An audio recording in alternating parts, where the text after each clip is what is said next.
इस वीडियो में हम लोग अब मध्य पाषाण काल की बात करते हैं। सेम जैसा हमने पूरा पाषाण काल देखा, मध्य पाषाण काल में भी हम वही 3 बातों पर चर्चा करेंगे। कौन सी 3 बात? एक, सबसे पहला कि किस तरह के उपकरण का इस्तेमाल इस समय मानव ने किया। दूसरा, हमें किस किस जगह पे कौन कौन से साक्ष्य देखने के लिए मिलते हैं। और तीसरा, इस समय मानव के जीवन जीने का तरीका कैसा था, यानी लाइफ स्टाइल कैसा था। तो उपकरण की बात करें तो कुछ चीज़ें तो पहले से ही चलेंगी। जैसे आपने देखा था कि पीछे ब्लेड था, तो उस समय भी ब्लेड ही रहेगा। पॉइंट्स, ल्यूनेट, इसके बाद एक है ट्रेपेज, और एक और उपकरण है, उसको बोलते हैं ट्रायंगल। लेकिन जो बहुत इंपॉर्टेंट बात है वह क्या है कि इस समय जो उपकरण बने, है ना, इसमें क्या है, फलक प्लस हड्डी, और इसके लिए एक टर्म यूज होता है, उसको बोलते हैं माइक्रोलिथ्स। ये आप ध्यान रखिएगा, माइक्रोलिथ्स कहने का मतलब सूक्ष्म पाषाण, है ना। सूक्ष्म मतलब छोटा, पाषाण मतलब पत्थर। तो क्वेश्चन ये आता है कि मध्य पाषाण काल में मानव किस तरह के उपकरण का इस्तेमाल करता था, तो लिख देते हैं माइक्रोलिथ्स, है ना। तो ये टर्म आप याद रखिएगा, म और माइक्रोलिथ्स याद रहेगा, है ना। एक और इसी में आपको ऐड ऑन करना है ना। क्या है ना, एक चीज आपने सुना होगा, प्रक्षेपास्त्र।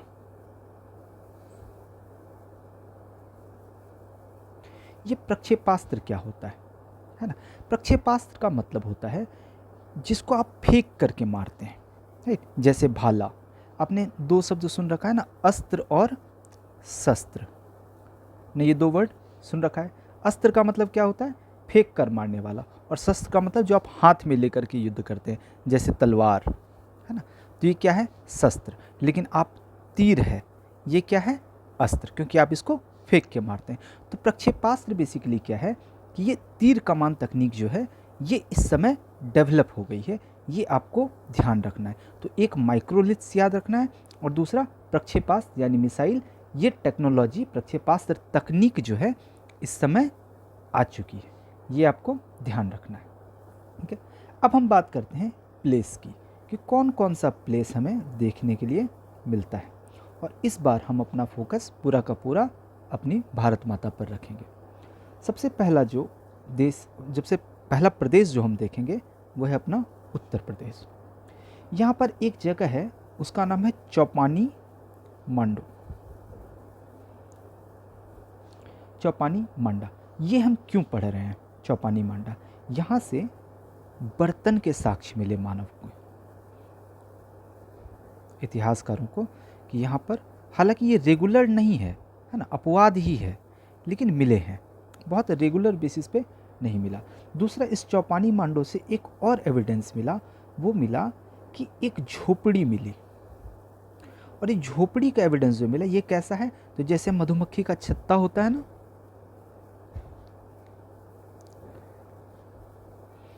वैसे ही।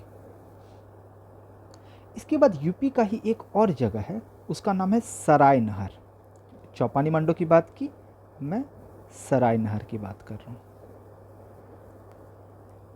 ये कहाँ है? यूपी का एक इलाका है प्रतापगढ़। ये यहाँ पर सराय नगर से हमको क्या मिला? यहाँ पर हमें मानव की हत्या का साक्ष्य मिलता है।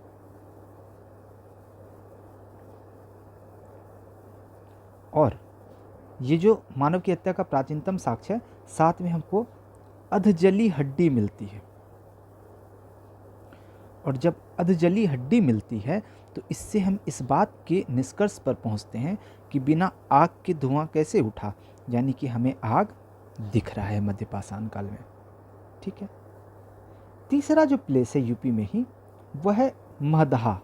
महदहा, यहाँ पर क्या हमको दिखा? यहाँ पर हमें दिखा कि एक साथ में पुरुष प्लस महिलाएं, इन दोनों को साथ में दफनाया गया है। मतलब ताजमहल हमें यहीं से दिख रहा है ना। इसके अलावा महदहा से ही हमको जो है, जो बोन्स होते हैं, हड्डियां होती हैं, इसके उपकरण दिखे, है ना। हड्डियों के उपकरण दिखने लगे, हमें हड्डियों के आभूषण भी दिखने लग गए हैं, आभूषण बेसिकली दिखने लगे। इसके अलावा जो सिलबट्टा होता है, सिलबट्टा आप जानते हैं ना क्या होता है? आजकल तो लोग मिक्सी में मसाला पीसने लगे, पहले क्या होता था, पत्थर का इतना चौड़ा सा होता था, इसमें इस तरह का स्ट्रक्चर होता था और एक गोल जैसा पत्थर होता था। हमारी दादी माँ इससे मसाला पीसती थी, आपकी भी दादी माँ पीसती होंगी, पुराने ज़माने में चलता था, आज भी बहुत लोग इस्तेमाल करते हैं। तो ये सिलबट्टे का साक्ष्य हमको मध्य पाषाण काल से देखने के लिए मिलता है। इसके अलावा एक और चीज़ है, वो जगह है दमदमा। यहाँ से भी हमको उपकरण मिलते हैं, हड्डी के उपकरण मिलते हैं, आभूषण मिलते हैं। लेकिन एक बात आपको ध्यान रखना है कि यहाँ पर एक साथ जो है 3 मानव कंकाल मिले एक ही जगह पर। ठीक है, तो आपने यूपी में 4 प्लेस देखा, कौन कौन? चौपानी मांडा, सरायनहर, महदहा और दमदमा। 2 बार बोलिए, ध्यान रखिए, याद कर जाइए। सरायनहर से क्या मिला आपको? मानव की हत्या का साक्ष्य, अधजली हड्डी यानी आग है। तो इम्पॉर्टेंट हुआ या नहीं हुआ? आग, आप समझ रहे हैं आग कितनी बड़ी चीज़ है। आज अगर आप अपने जीवन से आग हटा दें, मैं आपको लिटरली बताता हूँ, आपका जीवन फिर वहीं पहुँच जाएगा जहाँ से हम और आपने शुरू किया है। कैसे? आप सिंपल सा सोचिए, आज आप एक मोबाइल फ़ोन इस्तेमाल कर रहे हैं, आज आप एक बाइक इस्तेमाल कर रहे हैं, आज आप एक घर में रह रहे हैं, है ना? ये 3 चीज़ पकड़ते हैं, है ना? मोबाइल फ़ोन, कार या बाइक और एक आपका घर, हाउस। अब देखिए इस घर की ईंट जो है वो कैसे बनी? इसमें आग लगा नहीं लगा। ये जो कार है जो आप चला रहे हैं, आपको दिख तो रहा है पेट्रोल, लेकिन ये पेट्रोल अल्टीमेटली क्या हो रहा है? जल ही तो रहा है ना? ये जो मोबाइल है, ये आप चार्ज कैसे कर रहे हैं? तो आप देख रहे हैं कि इलेक्ट्रिसिटी जनरेट हो रही है, जिसमें आप फायर का इस्तेमाल कर रहे हैं। कैसे? कोयला जला रहे हैं, और भारत में सबसे ज़्यादा अभी भी थर्मल एनर्जी से ही इलेक्ट्रिसिटी बनाई जाती है। तो ये कोयला कैसे हिला रहा है ना, आग। तो आप अपने जीवन से आग हटा दें तो अभी आप देख रहे हैं किस सिचुएशन में हम लोग पहुंच जाते हैं। तो इसलिए ये सराय नहर एकदम इम्पॉर्टेंट है, कैसे नहीं है ना? आप ऐसे समझें, अगर इसको याद करना हो तो कैसे करेंगे? अधजली हड्डी है। क्यों अधजली हड्डी है? क्योंकि सराय नहर से पानी निकाल के फेंक दिया जलते हुए पे, तो आधा जला हुआ है, तो आग मिल गया। याद हो गया आपको? चौपानी मांडा, है ना? यहाँ से बर्तन और झोपड़ी, मादहा से पुरुष और महिलाओं को साथ दफनाया गया। ठीक है, और सिलबट्टा भी हमको दिख रहा है। दमदमा, एक साथ 3 मानव कंकाल। ठीक है, अब इसके बाद जो अगला प्लेस है ये भी इम्पॉर्टेंट है, ये है एमपी और राजस्थान। एमपी में एक जगह है भीमबेटका, इसके बारे में हमने पहले चर्चा कर ली। इसके अलावा एक और जगह है एमपी का, उसका नाम है आदमगढ़। ठीक है, और राजस्थान में एक जगह है बागौर। आपने अगर पंचायती राज व्यवस्था पढ़ रखा है पहले से, तो आपने एक जगह का नाम सुना होगा, नागौर। ये भी राजस्थान में ही है, यहाँ से पहली बार पंचायती व्यवस्था की शुरुआत हुई थी। तो हम इस दोनों प्लेस को साथ में देखिए, और यहाँ से हमको पशुपालन का प्राचीनतम साक्ष्य मिलता है, यहाँ से अवेलेबल होता है। तो आपसे अगर क्वेश्चन आता है, ऑप्शन में आदमगढ़ हो या बागौर हो, दोनों में से आप जो भी मारेंगे सही होगा। और अगर ये दोनों ऑप्शन है तो आप दोनों में से कोई भी मार के चले आएँ, अल्टीमेटली आपका आंसर सही ही होगा। चौथा, गुजरात में एक प्लेस है, उसका नाम है लंगनाथ। ज़्यादा नहीं, आपको बस मैं ऐसे ही बता दे रहा हूँ, याद नहीं भी रखेंगे तो चलेगा। और ऐसे भी बीपीएससी में इतना क्वेश्चन नहीं पूछते। आंध्र प्रदेश में हमने पहले भी देखा था, नागार्जुनी कोंडा, है ना। और फिर महाराष्ट्र में आपको मैंने बताया था, उस समय 3 प्लेस बताए थे। कौन कौन से बताए थे? इनाम गाँव, पटने, और आपको हमने एक प्लेस बताया था, वो आप मुझे बताएंगे कमेंट में। महाराष्ट्र में हमको कौन सा जगह दिखता है? तो एक मिलता है हमको दमालगो, और ज़्यादा इम्पोर्टेंट नहीं है ना। आप नोट में कुछ प्लेस रख लीजिए, जैसे कर्नाटक, तमिलनाडु, है ना, इसको उड़ीसा, वेस्ट बंगाल, इसमें जो है वीरभानपुर, मेघालय, ये इम्पॉर्टेंट है मेघालय वाला, और मेघालय इसका जो है यहाँ पर सेवलागिरी की पहाड़ी है। अभी 1-2 साल पहले यहाँ पर फिर से रिसर्च हुआ था। तो ये इतने सारे प्लेसेस हैं। कितना ध्यान रखना है? जितना ध्यान रह गया, नहीं रहा भूल जाइए, कोई बात नहीं। लेकिन जीवन जीने के तरीके पे, यानी लाइफ स्टाइल जो इसकी है मध्यपाषाण काल की, उस पर ज़रूर ध्यान दीजिए। देखिए, इस समय क्या हुआ ना कि जो क्लाइमेट था, जो पहले आइस एज चल रहा था, वो चेंज होके होलोसीन हो गया। होलोसीन कहने का मतलब क्या हुआ कि वातावरण जो था, जो हम होलोसीन की बात कर रहे हैं, तो होलोसीन में क्या हुआ है, वातावरण पहले की तुलना में गर्म हुआ है। जलवायु जो है वो पहले की तुलना में क्या हो गया, गर्म हो गया। अब इस समय मानव क्या करने लगा, पशुपालन करने लगा है ना। प्लस क्या करने लगा है, वो बर्तन बनाने लगा। हालांकि अपवाद ही है, लेकिन बना तो रहा है ना। इसके अलावा आग का प्रयोग ये शुरू हो जाता है। आपको क्या दिखा, कृत्रिम आवास, यानी मानव अब किस में रहने लगा है, वो आवास बना के रहने लगा है ना। अगर ये मानव हमको अधजला दिख रहा है, इसका मतलब क्या है, अंत्येष्टि क्रिया शुरू हो गई। साथ में दफना रहे हैं, क्या है, अंत्येष्टि क्रिया मिल रही है ना। अंत्येष्टि समझते हैं ना आप, दाह संस्कार, है ना। तो आपको दिखेगा क्या, अंत्येष्टि। अब आपको मैंने पूरा पाषाण काल में एक चीज़ बताई थी जीवन यापन तरीके में, और नोट में मैंने आपको बताया था कि भीमबेटका से उच्च पूरा पाषाण काल के दौरान हमें चित्रकला के साक्ष्य देखने के लिए मिलते हैं। ये जो चित्रकला उच्च पूरा पाषाण काल से शुरू हुआ, ये मध्य पाषाण काल तक आते आते क्या हो गया, रेगुलर। यानी कि आप लिख सकते हैं कि भीमबेटका से नियमित तौर पर हमें चित्रकारी के साक्ष्य देखने के लिए मिलते हैं। ठीक है, लेकिन इस समय भी मानव जो है ना, वो उपभोक्ता ही है, क्योंकि आप देख रहे हैं कि इस समय कृषि नहीं हुई। लेकिन चूंकि पशु पक्षी में परिवर्तन हो गए, तो इस समय हमको मछली का प्रमाण दिखता है। तो मध्य पाषाण काल की बातें आपको समझ में आ गई। अब हम लोग जरा नवपाषाण काल पे चर्चा कर लेते हैं।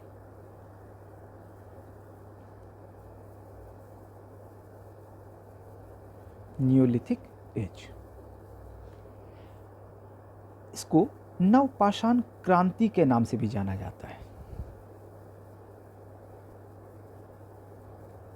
क्रांति क्या होती है? देखिए, क्रांति जो है, जब कोई बहुत ड्रास्टिक बदलाव आ जाता है, तो उसको हम क्रांति शब्द कह के संबोधित करते हैं। हम इसमें भी क्या करेंगे ना, नवपाषाण काल में भी वही 3 चीज़ पढ़ेंगे। क्या क्या पढ़ेंगे? हम टूल्स पढ़ेंगे, हम प्लेस पढ़ेंगे, और फिर हम इस समय लाइफ स्टाइल देखेंगे। टूल्स की बात करें तो इस समय एक्स, सेल्ट और एज, ये 3 तरह के उपकरण हमको देखने के लिए मिलते हैं। लेकिन अब यहाँ पर क्या बदलाव आया इस पत्थर में? ये पत्थर हो गया पॉलिश्ड। अब बोलेंगे सर, पेंट कहाँ से लाए इन लोगों ने, कैसे पॉलिश कर लिया, ब्रश से? नहीं, ये पॉलिश्ड कहने का मतलब हुआ कि जैसे एक पत्थर है, ठीक है, इसको जब आप घिस दिए, तो घिसने के बाद क्या हो गया, ये फिर से धारदार हो गया, नया बन गया, है ना। तो इसको कहते हैं पॉलिश करना। यानी एक ही पत्थर का अब ये बार बार प्रयोग कर सकते हैं। ये इनके अंदर ये चीज़ उनको समझ में आ गई कि एक ही पत्थर को हम दोबारा भी इस्तेमाल कर सकते हैं। इस समय भी रॉ मटेरियल के नाम पे वही हड्डी और फ्लेक रहेगा, है ना। जो मुख्य बात है वो यहाँ पॉलिश्ड है। तो आपने क्रम से अगर हम बात करें एक बार, तो थोड़ा क्रम देख लीजिए। सबसे पहले देखा आपने कोर पत्थर, फिर आपने देखा प्लेक और सल्क रहा, है ना। उसके बाद आपने देखा क्या कि इसमें इन्होंने हड्डी जोड़ दी। फिर अगले मध्यपाषाण काल में आपने क्या देखा कि प्रक्षेपास्त्र तकनीक का विकास हो गया और माइक्रोलिथ्स, और अभी आप क्या देख रहे हैं नवपाषाण काल में कि पॉलिश्ड हो गया है पत्थर। देखा, ये 5 क्रम आपको समझ में आ गया। चलिए, अब हम जरा प्लेस की बात कर लेते हैं। तो आइए जरा एक बार हम लोग थोड़ा पाकिस्तान से मिल लें, है ना। पाकिस्तान में एक जगह है आजकल, पहले हमारा ही था, यह है मेहरगढ़। ये बड़ा इंपॉर्टेंट है। यहाँ से किन किन चीज़ों के एविडेंस मिले, जिनसे हम इस प्लेस को देख रहे हैं।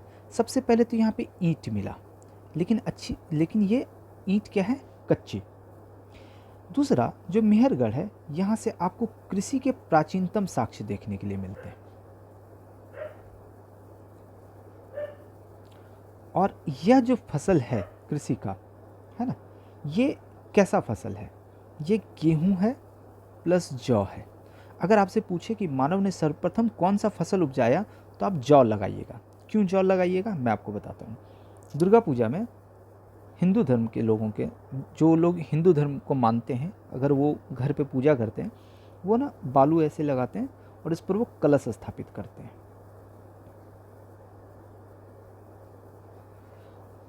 10 दिन के अंदर ये जौ जो है, यहाँ पे जौ, इसमें बालू में जौ डाला हुआ होता है, 10 दिन के अंदर ये जौ खड़ा हो जाता है। तो मानव उतना समय तो होगा नहीं, ये घुमंतु है, तो इसने सबसे पहले जौ देखा होगा कि अच्छा ये बहुत जल्दी उपज जाता है, तो सबसे पहले उन्होंने जौ किया, और जौ और गेहूं ये हो गए। इसके अलावा जो आपको ध्यान रखना है, इसके अलावा वो ये ध्यान रखना है कि जो मेहरगढ़ है, यहीं से आगे चलकर कपास की खेती की भी हुई। और हड़प्पा, जो आगे मैं पढ़ाऊंगा, उन्होंने जो कपास सीखा था वो मेहरगढ़ वासियों से ही सीखा था। ठीक है। एक आप यहाँ पर ध्यान रखने वाली बात क्या है, वो ध्यान रखिएगा कि एक नया रिसर्च हुआ, इसमें बोला गया कि जो मेहरगढ़ से आप कृषि की बात करते हैं ये गलत है। तो बोला गया भाई आखिर कौन सा जगह है, तो इन्होंने कहा यूपी का एक जगह है, वो है लहुरा देव। यहाँ से कृषि का प्राचीनतम साक्ष्य प्राप्त होता है, और यहाँ जो कृषि का साक्ष्य प्राप्त होता है वो क्या है, चावल। क्लियर, यहाँ तक आपको ध्यान रहेगा। चलिए अब हम लोग ज़रा अपने इंडिया पे आ जाते हैं। तो सबसे पहले हम बात करते हैं धरती का स्वर्ग कश्मीर। यहाँ पर 2 जगह है, एक है बुर्जहोम और एक है गुफ कराल। इन जगहों से हमें क्या मिला, यहाँ पर हमको मिला गर्तावास। गर्त आवास मतलब, गर्त का मतलब क्या होता है, मिट्टी खोद दीजिए, गड्ढा जैसा बन गया और इसमें रह रहे हैं, ये आवास बना लिया। क्यों, क्योंकि ठंड का इलाका है। ठीक है, तो यहाँ से हमको गर्त आवास मिलता है। बुर्ज होम से हमको एक और एविडेंस मिलता है जो अक्सर पूछा जाता है, वो होता है मानव के साथ एक जानवर दफनाया गया। वो जानवर कौन था, कुत्ता। तो मानव के साथ कुत्ते को दफनाने का साक्ष्य ये हमको बुर्ज होम से मिलता है। बहुत जगह क्वेश्चन ये पूछते हैं, दरोगा में भी क्वेश्चन ये पूछ लेते हैं। और ये जो आप देख रहे हैं ना, मानव के साथ कुत्ता दफनाने का, ये परंपरा चीन में भी है, तो ये आप ध्यान रखिएगा। ठीक है, इसके अलावा फिर उत्तर प्रदेश में हम आते हैं। उत्तर प्रदेश में एक जो विंध्य का इलाका है, यहाँ पर एक जगह है कुलडीवा, ये भी, यहाँ से भी आपको कृषि के साक्ष्य मिले हैं। अगर अब हम आते हैं अपने बिहार पर, देखिए बिहार में 2 जगह है जो बहुत इम्पोर्टेंट है, एक है चिरांद और एक जगह है उसका नाम है सिनवार। जो ये चिरांद है, यहाँ से हड्डी के उपकरण बहुत मिले और यहाँ से हिरण का सिंह मिला। और ये सिनवार है, यहाँ से हमको 2 फसल के साक्ष्य मिले, एक मिला अपना चना और दूसरा है मूंग। आज भी बिहार में जब कभी मैं देखता हूँ सुबह सुबह, तो यहाँ ना बिहार में, यूपी में, इन सब जगहों पे क्या है, आर्मी में जाने का ट्रेंड बहुत ज़्यादा है। तो लड़के होते हैं 10 पास करके, 12th पास करके, ये लोग सुबह सुबह चना और गुड़ खाते हैं और तगड़ा दौड़ते हैं ये लोग। तो आप देख रहे हैं चना, है ना। अब अगला जो है वो असम है। असम में कौन सा जगह है, असम में 2 जगह है, एक है देवजाली हार्डिंग, बस आप नाम ध्यान रखिएगा, देवजाली हार्डिंग, और एक जगह है सारा तारू। इसके अलावा अगला जो स्टेट है वो है तमिलनाडु। तमिलनाडु में जो जगह है उसका नाम है पायम पल्ली। इतना आपको बताया। एक और ज़रा ये वाला इम्पॉर्टेंट है, इसको भी ध्यान रखिएगा, ये है कर्नाटक, है ना। कर्नाटक में जो प्लेस है, एक प्लेस है लिंगसूर, और यहाँ से इस लिंगसूर, इसी प्लेस से क्या हुआ कि नवपाषाण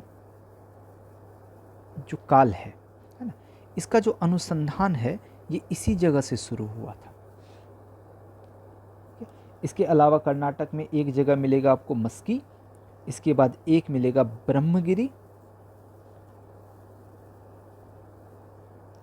और एक जगह मिलेगा पिकलीहल। अब ये दोनों पिकलीहल और ये क्यों इंपॉर्टेंट है? ब्रह्मगिरी से हमें रागी, रागी जो है आजकल फिर से न्यूज़ में है, मोटा अनाज आता है, ये यहाँ से रागी की कृषि के हमें साक्ष्य मिलते हैं। और जो पिकलीहल है ये राख का टीला मिलता है हमको। और अक्सर ना इस पे क्वेश्चन पूछा जाता है कि राख का टीला हमें किस जगह से मिलता है, या फिर आपसे ये पूछ सकता है कि राख के टीले मिलने की विशेषता किस क्षेत्र से है। तो कर्नाटक ऑप्शन में आपको हो सकता है, या पिकलीहल ऑप्शन में हो सकता है।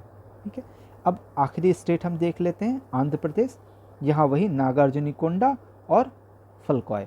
तो यहाँ से जो हमको मिलता है जगह, नागार्जुनीकोंडा तो मैंने आपको पहले ही बता रखा है, और एक फलकॉय है, और यहाँ से भी हमको ये राख के टीले देखने के लिए मिलते हैं। राख के टीले मतलब क्या है ना, आप समझिए कि जानवर है, जानवर का गोबर जो है वो एक जगह जमा हो रहा है और फिर वो सूख जा रहा है तो उसमें आग लगा दिया, है ना। अब इस समय लोगों का जीवन जीने का तरीका कैसा है, लाइफ स्टाइल कैसा है, तो आप देख रहे हैं कि इस समय क्या हो गया, कृषि शुरू हो गई। अब कृषि करने के लिए इनको अस्थाई आवास तो बनाना ही पड़ा होगा ना, तो अब इनके पास क्या हुआ, अस्थाई आवास। लेकिन याद रखिएगा कि अभी जो कृषि है वो निर्वाह है। निर्वाह कहने का मतलब इनका जीवन किसी तरह चल पा रहा है इससे।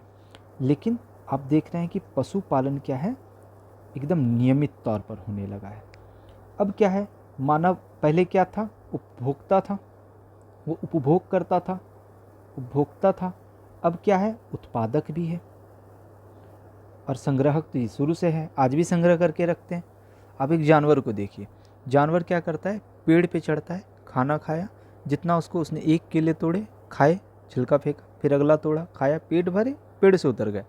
हम मानव देखिए, हम पहले क्या करते हैं, पहले सारा फल तोड़ते हैं, फिर उसको अपने घर में लाते हैं, बेड के नीचे उसको अच्छे से सजाते हैं, जितना खाते नहीं उससे ज़्यादा बर्बाद करते हैं। तो ये अंतर है हम में और जानवर में, हमसे ज़्यादा समझदार तो जानवर ही निकला। ये उपभोक्ता, उत्पादक और खाद्य संग्राहक भी है। अभी जो बर्तन बन रहे हैं, हम आप देख रहे हैं कि हमको बर्तन के भी साक्ष्य मिले। और बर्तन किससे बनता है, ये हाथ से भी बन रहा है प्लस चाक इससे भी बन रहा है। देखिए, हाथ से बर्तन बनाने में और चाक से बर्तन बनाने में आपसे मैं पूछूं कि ज़्यादा परफेक्ट किससे बनेगा, तो आप कहेंगे हाँ सर चाक से बनेगा, क्योंकि चाक से बनाने में गोल ज़्यादा बेहतर होगा, है ना। अब आपको पता है कि कपास का होने लगा, तो यहाँ से हमको कपड़ों के भी साक्ष्य देखने के लिए मिलते हैं। अब इस समय हमको चित्रकला के फिर से साक्ष्य मिलते हैं, कहाँ कहाँ, तो पहले तो हमको सिर्फ भीमबेटका मिल रहा था, इस बार दो और जगह जुड़ गए। कौन, तो एक कालीन भैया वाला जगह जुड़ गया, मिर्ज़ापुर, और प्लस अपना पचमढ़ी। ये यहाँ तक आपको बात समझ में आ गई। ये हो गया अपना नवपाषाण काल समाप्त। इसके अलावा कुछ एक्स्ट्रा इन्फॉर्मेशन जो मैं आपको दे देता हूँ, आप इसको नोट कर लें, यहाँ से क्वेश्चंस रहते हैं। एक तो सबसे पहले एक विभाग है आर्कियोलॉजिकल सर्वे ऑफ इंडिया, इसको हिंदी में कहते हैं भारतीय पुरातत्व सर्वेक्षण।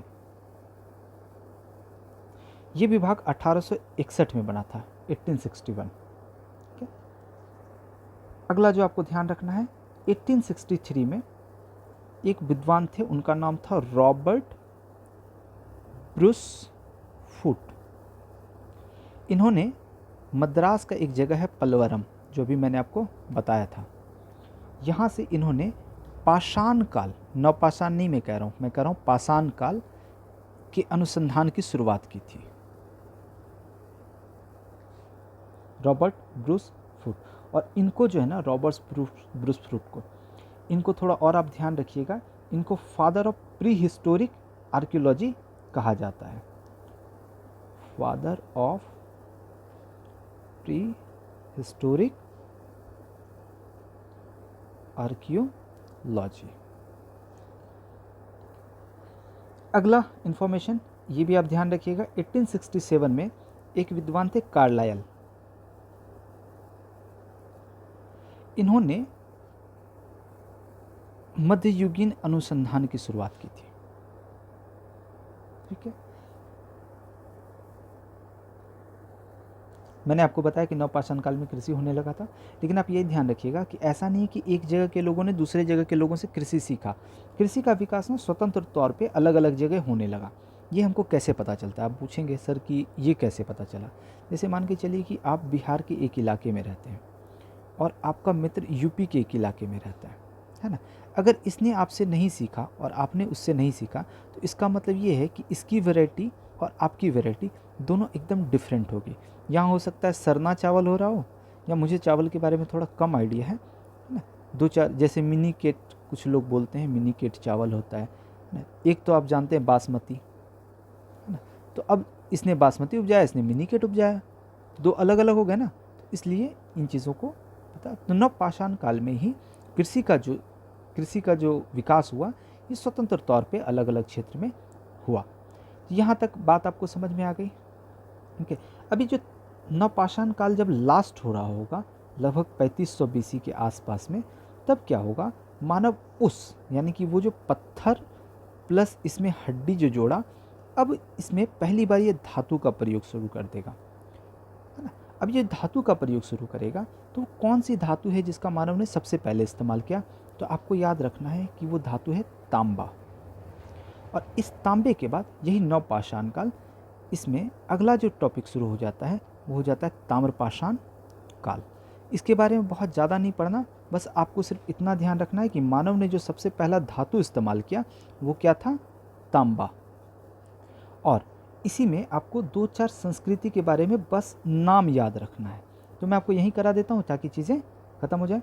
एक संस्कृति है आहर संस्कृति, या आहार संस्कृति भी कहते हैं इसको। ये राजस्थान साइड है। एक है कायथा संस्कृति, ये मध्य प्रदेश में है। इसके अलावा मालवा संस्कृति है ना, मालवा संस्कृति। और यहाँ पर मालवा संस्कृति में एक प्लेस मिलेगा आपको, नवदा टोला, नवदा टोली बोलते हैं इसको, है ना। यहाँ से अनाज के सबसे ज़्यादा साक्ष्य मिले। इसके बाद अगला है जोरवे संस्कृति, ये महाराष्ट्र में है। और यहाँ पर जो प्लेस है ये है दायमाबाद। और अगला है इनाम गांव।